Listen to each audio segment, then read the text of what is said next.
মনোযোগ এবং ফোকাস বৃদ্ধিতে আমরা একটু ব্যায়াম করছি।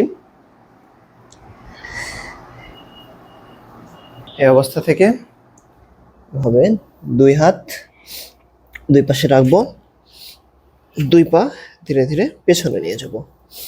এখান থেকে দুই পায়ের গোড়ালি মেঝেতে লাগানোর চেষ্টা করব, মাথা যতটা নিচু করা যায়। এই অবস্থাতে আমরা যতটুকু সময় পারি থাকবো। এই ব্যায়ামটা আমাদের ফোকাস বৃদ্ধিতে হেল্প করবে।